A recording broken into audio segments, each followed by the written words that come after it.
Jésus qui revient, Jésus qui revient, Jésus qui revient, Jésus qui revient, Jésus qui revient, Jésus qui revient, Jésus qui revient, le Seigneur revient, notre Sauveur revient, Jésus qui revient, notre Rédempteur revient, notre Dieu Sauveur revient.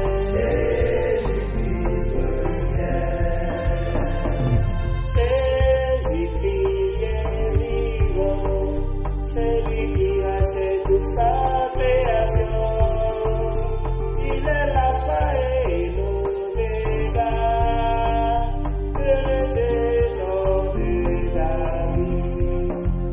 Jésus qui est la parole de Dieu, qui nous donne la vie éternelle, qui nous accorde la grâce de Dieu, la grâce qui n'est pas immersible.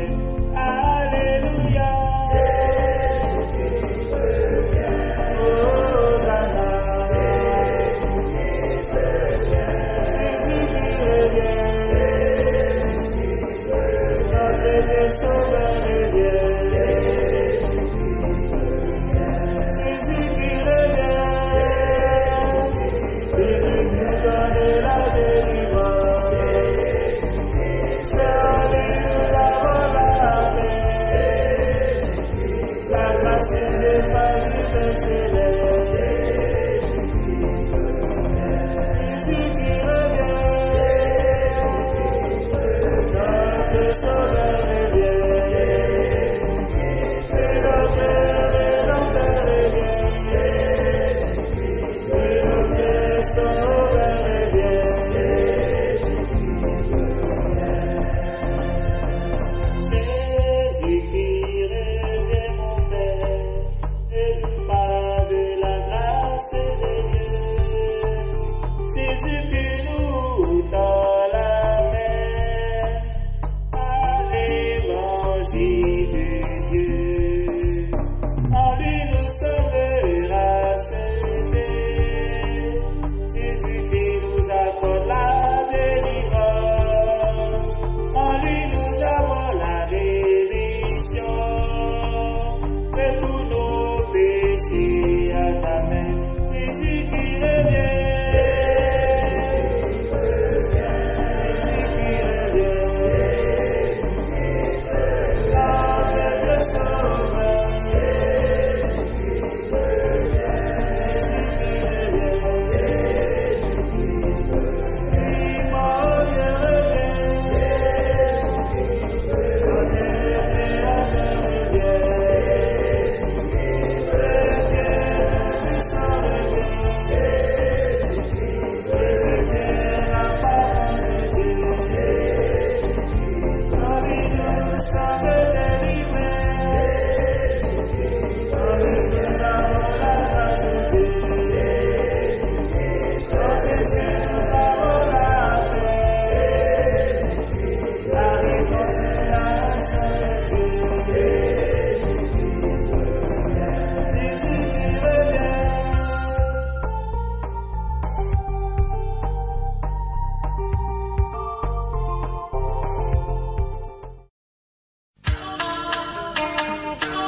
conversion, tu as des problèmes. Depuis un certain temps, tu as des gros amis. Tu es rejeté par tes parents, tu es rejeté par tous tes amis. Tu es méprisé par ton mari, tu es méprisé même par ta femme. Mais toi,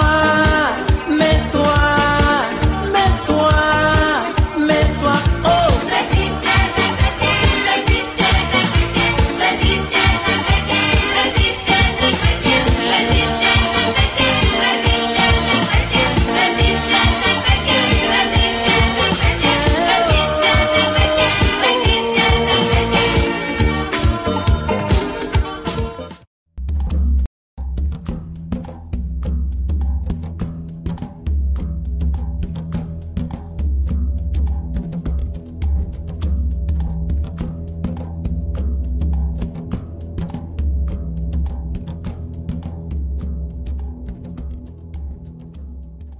Que la paix de Jésus-Christ soit sur vous tous.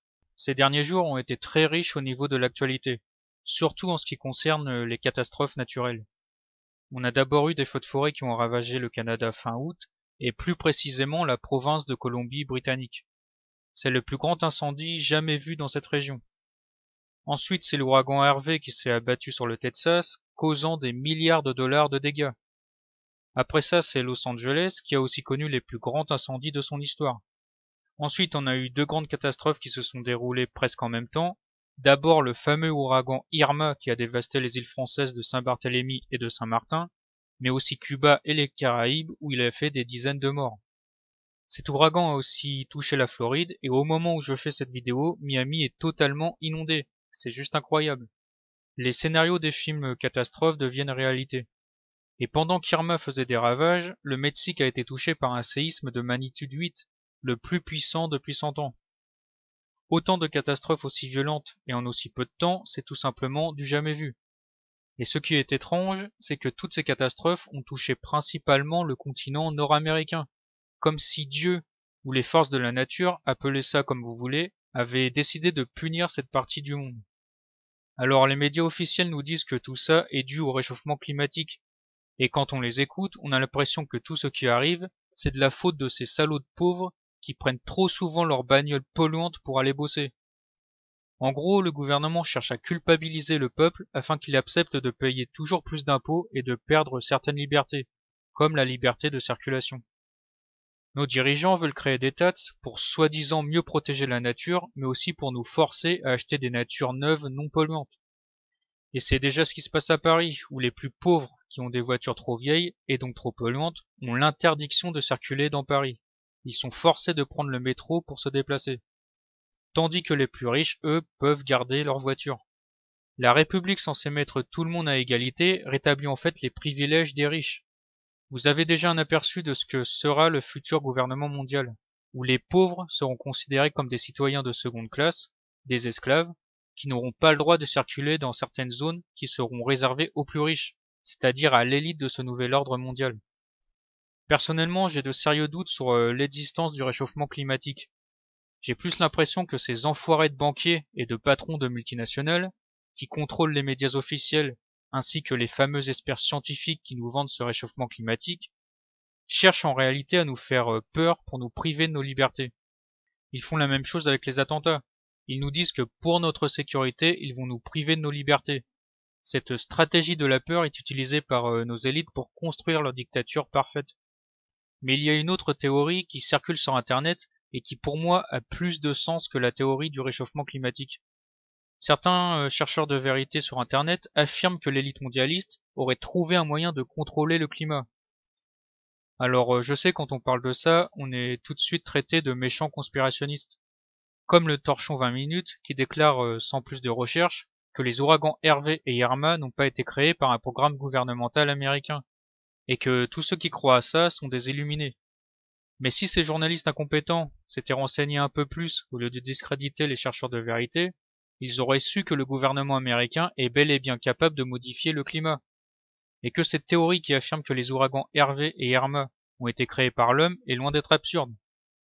Ou en tout cas, elle n'est pas plus absurde que la théorie du réchauffement climatique. Il suffit de chercher 5 minutes sur Internet pour trouver les preuves que les scientifiques américains, au service du gouvernement, sont parvenus à contrôler le climat. D'après Wikipédia, un site conspirationniste bien connu, LOL, le programme Storm Fury, Project Storm Fury en anglais, était une expérience d'ensemencement des nuages, des cyclones tropicaux, avec de l'iodure d'argent pour en diminuer l'intensité. Alors là, on sait tous que le but n'a jamais été de diminuer l'intensité de ces cyclones, mais plutôt de les renforcer pour les utiliser comme des armes. Le programme était financé de 1962 à 1983 par le gouvernement des États-Unis et sous la supervision du Weather Bureau et de son successeur le National Weather Service. Donc voilà, en quelques lignes, on apprend déjà que le gouvernement américain a bien cherché par le passé à contrôler les cyclones, ou du moins officiellement à diminuer leur intensité. Mais ça, j'y crois pas du tout. Car si les élites américaines étaient aussi bienveillantes, il n'y aurait pas d'ouragan aussi meurtrier comme Irma ou Harvey. Plus loin, Wikipédia nous apprend que l'ensemencement des nuages a été tenté la première fois par Vincent Schaeffer et Irving Langmuir, qui avaient supposé que les cristaux d'iodure d'argent agiraient comme les noyaux de congélation naturelle et captureraient les gouttelettes d'eau en surfusion, contenues dans un nuage. Devant les résultats positifs, Langmuir devint un ardent défenseur de la modification du temps par cette méthode. La modification du temps par cette méthode, pour moi c'est clair. Les scientifiques américains ont tenté de modifier le climat et ils ont eu des résultats positifs. Schaeffer expérimenta aussi avec de la glace sèche concassée et produisit de la neige. Il travaillait pour General Electric et a même réussi à favoriser une tempête de neige le 20 décembre 1946. Devant les applications légales, General Electric a cessé son soutien à Schaeffer, mais celui-ci a rejoint Langmuir comme consultant pour les militaires américains sur le projet Cyrus, la première expérience à grande échelle sur la physique des nuages et la modification du temps. Donc là on apprend qu'ils ont réussi à créer des tempêtes de neige et qu'ensuite l'armée américaine s'est emparée de ces recherches dans le but de créer une arme climatique. Le programme Cyrus, une collaboration de General Electric, du corps des signaux de l'armée américaine et de l'Office de la recherche navale et de la US Air Force, a nécessité de nombreux préparatifs et a dû surmonter le scepticisme des chercheurs gouvernementaux. Cependant, le 13 octobre 1947, le premier lâcher de glace sèche dans un ouragan a été effectué. L'avion vola le long d'un des bras de précipitation et on laissa tomber près de 36 kg dans les nuages. L'équipage avait noté une profonde modification de l'enveloppe nuageuse, bien qu'il n'était pas certain que ce changement eût à voir avec l'ensemencement. Là encore, je les crois pas du tout, ils savent très bien ce qu'ils font. L'ouragan qui se dirigeait vers le large avait changé de direction pour toucher la côte près de Savannah, Géorgie. Donc voilà, faudrait leur montrer à ces journalistes en carton de 20 minutes. Vous vous rendez compte, ils ont changé la direction d'un ouragan. Et après, les médias officiels viennent nous dire que c'est impossible. Quelle bande de menteurs. Le public et Langmuir en déduisirent cependant que c'était dû à l'intervention humaine. Le programme Cyrus fut annulé face aux menaces de poursuites civiles. Une comparaison avec un ouragan ayant eu une trajectoire similaire en 1906 aura démontré que plus tard, que le changement de trajectoire était déjà amorcé au moment de l'ensemencement et infirma donc le processus. Ben tu m'étonnes, ils vont pas s'en vanter publiquement. Donc officiellement ils ont fait passer cette expérience pour un échec, pour mieux continuer leurs recherches dans le secret, et ainsi éviter l'opposition du peuple américain. Malgré la fin de Cyrus, un programme de recherche sur les ouragans du Weather Bureau fut établi en 1955. Un de ses objectifs était d'expérimenter des méthodes de modification de la trajectoire des cyclones tropicaux. En août 1958, des vols d'ensemencement à l'iodure d'argent dans l'ouragan Daisy avaient été effectués, mais à cause du mauvais fonctionnement de l'appareillage, aucune donnée n'a pu en être tirée. C'est finalement le 16 septembre 1961, dans l'ouragan Esther, que le premier ensemencement réussi a pu être effectué dans un avion de la marine américaine. Le contenu de 8 cylindres d'iodure d'argent fut déversé dans le mur de l'œil qui avait donné une diminution de 10% des vents. Le jour suivant, d'autres ensemencements furent effectués, mais cette fois sans effet. Malgré tout, l'expérience avait été considérée comme un succès et avait permis au projet Storm Fury d'être mis sur pied en 1962 comme une collaboration entre le département du commerce des États-Unis et la marine. Donc voilà, toutes ces preuves, c'est pas un délire de complotistes. Les Américains sont bien capables de contrôler des ouragans et de créer des tempêtes de neige. Et encore ça, c'était il y a 50 ans. Imaginez ce qu'ils sont capables de faire maintenant. car vous vous doutez bien qu'ils n'ont pas stoppé leurs recherches durant toutes ces années. Voilà pourquoi ce n'est pas absurde de penser que le gouvernement américain, ou du moins l'État profond américain, puisse être à l'origine de tous ces ouragans qui ont frappé les États-Unis, les Caraïbes et les Antilles. Et j'ai une autre preuve plus récente à vous apporter. Là encore, il suffit de chercher un peu pour tomber sur ce document de l'armée américaine qu'on peut télécharger facilement. Il s'agit d'une étude réalisée par des hauts gradés de l'armée de l'air américaine qui date de 1996, qui nous explique que le gouvernement américain avait pour projet de contrôler totalement la météo en 2025. On a la preuve que l'élite mondialiste américaine a toujours eu comme rêve de se prendre pour Dieu en contrôlant par exemple le brouillard, les précipitations et les phénomènes dangereux comme les tempêtes et les ouragans. Et ils avaient pour projet d'être les faiseurs de la pluie et du beau temps pour 2025. Mais je pense qu'en réalité, ils y sont parvenus bien plus tôt que ça. Quand on voit ce qu'ils étaient capables de faire dans les années 60, à mon avis, ils contrôlent déjà parfaitement cette arme climatique. Ce rapport est en anglais, mais si vous souhaitez le lire entièrement, vous le trouverez en tapant Weather as Force Multiplier machin truc sur internet. Enfin, la dernière preuve que tout le monde connaît est le fameux projet HARP, qui est un programme américain à la fois scientifique et militaire de recherche sur l'ionosphère. Pour résumer, c'est un champ d'antenne qui se trouve en Alaska. Alors, je ne suis pas un expert, mais en gros, ces antennes produisent des ondes qui agissent sur la haute atmosphère et qui seraient capables de modifier le climat. Les médias officiels vont bien sûr nier cette information, mais pourtant les scientifiques du HARP avouent eux-mêmes qu'ils sont capables de créer des petits changements climatiques au-dessus du champ d'antenne. C'est donc une installation militaire très dangereuse qui peut agir sur l'environnement, mais aussi sur le comportement humain. Ce n'est pas moi qui le dis, mais un rapport de l'Union européenne. L'élite mondialiste donne elle-même les preuves qu'elle possède des armes climatiques, mais la majorité des gens n'en ont rien à foutre. Ils n'iront jamais vérifier si ce que leur disent les médias est vrai ou non. D'ailleurs, d'ici une semaine, ils auront complètement oublié ce qui s'est passé aux Antilles.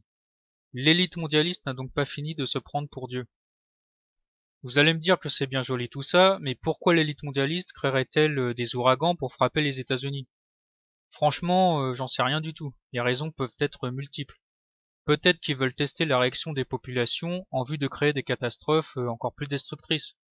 N'oubliez pas que le but de ces élites démoniaques est de créer un chaos mondial, par tous les moyens, afin qu'ils puissent apporter leur solution finale pour sauver le monde, le fameux gouvernement mondial. Donc les guerres, les catastrophes naturelles et la crise économique mondiale qui se prépare, tous ces événements servent les intérêts de ces élites maléfiques qui veulent prendre le contrôle du monde par un chaos contrôlé. Détruire ce monde actuel pour en construire un nouveau, où l'élite mondialiste aurait le contrôle total sur tous les individus, sans aucune opposition politique ni géopolitique, c'est ça l'objectif de tous ces milliardaires dégénérés qui se trouvent en haut de la pyramide luciférienne. Alors certains croyants vont me dire que toutes ces catastrophes n'ont pas été créées par l'élite mondialiste, car ce sont des avertissements de la part de Dieu. Certains diront même qu'elles sont les prémices de sa colère à venir. Personnellement, je pense que ça peut être les deux à la fois. Je m'explique. Bien sûr, Dieu est capable de frapper directement les peuples pour les punir de leurs nombreux péchés. On voit ça notamment dans l'Ancien Testament avec Sodome et Gomorrhe, ou encore avec les plaies d'Égypte. Mais il peut aussi se servir des forces maléfiques, comme les démons, pour exercer sa colère. C'est ce qu'on voit par exemple dans le livre de l'Apocalypse, où à la fin des temps, Dieu fera éclater sa colère et des démons très puissants sortiront du puits de l'abîme afin de torturer les hommes mauvais. Le fait que Dieu laisse aujourd'hui une élite de dégénérés faire joujou avec le climat serait aussi une manière de juger cette société moderne remplie de toutes sortes de péchés abominables. Les personnes qui croient que la mort est une finalité peuvent trouver Dieu cruel, car de nombreuses victimes innocentes meurent pendant ces catastrophes. Mais en réalité, la mort physique n'est qu'une étape. L'âme ne peut pas mourir, elle est éternelle. Donc tous les justes qui sont du côté de Dieu ne mourront pas spirituellement. C'est-à-dire qu'ils n'iront pas en enfer, mais ils vivront éternellement auprès de Dieu. C'est ce que nous explique Jésus lui-même dans Jean 11, verset 26. « Je suis la résurrection et la vie. Celui qui croit en moi vivra quand même il serait mort. Et quiconque vit et croit en moi ne mourra jamais. Crois-tu cela ?» Au passage, on voit clairement que Jésus est Dieu lorsqu'il affirme qu'il est la résurrection et la vie. Et celui qui croit en lui est sauvé. Qui peut dire ça à part Dieu? Personne. Il y a donc bien une vie après la mort. Toutes ces destructions visent à faire comprendre à l'homme qu'il ne peut pas se rebeller éternellement contre Dieu en devenant son propre Dieu. Ainsi, avec ces villes complètement détruites, on voit bien que tout ce qui est construit par l'homme n'est rien face à la puissance de Dieu. L'humanisme et le matérialisme ont transformé certaines personnes en véritables animaux. Ils n'ont plus aucune limite dans le mal. Et on le voit aujourd'hui avec ces pilleurs qui volent des télés et des consoles de jeux, alors qu'ils n'ont même plus d'électricité pour faire fonctionner ces appareils. Ils adorent tellement le dieu matériel qu'ils ne se rendent même pas compte de leur stupidité. Et ces mêmes personnes, une fois qu'elles commencent à avoir faim, vont tout simplement tuer leur prochain pour obtenir de la nourriture. Ces gens ne sont pas capables d'aimer et d'être solidaires de leur prochain. Leur vie est dictée par leurs plus bas instincts. C'est pour ça que je dis qu'ils se comportent comme des animaux. Eh bien, ces gens qui ne comprennent toujours pas qu'ils doivent cesser d'adorer leurs fausses idoles subiront d'autres jugements plus violents encore de la part de Dieu. Ce qu'on voit aujourd'hui, c'est de la pisse de chat par rapport aux calamités décrites dans le livre de l'Apocalypse. C'est pour ça que Dieu doit intervenir maintenant, car dans 50 ans, tout le monde agira comme ces animaux. Lorsque Dieu frappe les États-Unis, il frappe en fait ce monde moderne qui s'est rebellé contre lui. La majorité des gens rejettent Dieu, et beaucoup d'entre eux ont besoin de ces signes pour comprendre qu'ils font fausse route et qu'ils doivent revenir à Dieu. Mais d'autres auront besoin de vivre des choses encore plus dures pour croire en lui. C'est triste à dire, mais l'homme est comme ça. C'est lorsqu'il en prend plein la gueule qu'il comprend enfin qu'il agit mal. Dans Ézéchiel 33, verset 11, Dieu dit ceci. « Dis-leur, je suis vivant, dit le Seigneur l'Éternel. Ce que je désire, ce n'est pas que le méchant meure, c'est qu'il change de conduite et qu'il vive. Revenez, revenez de votre mauvaise voie. Et pourquoi mourriez-vous » Dans 1 Timothée 2, verset 4, il est dit que Jésus veut que tous les hommes soient sauvés et parviennent à la connaissance de la vérité. Dieu dit bien qu'il ne prend pas plaisir à punir les hommes, mais qu'il est obligé de le faire car il est aussi justice, et il serait un Dieu injuste s'il ne punissait pas le mal. La majorité des gens aujourd'hui ne veulent pas écouter les paroles de Jésus-Christ. Jésus est Dieu et il nous a laissé beaucoup de temps pour nous repentir de nos péchés et revenir à lui.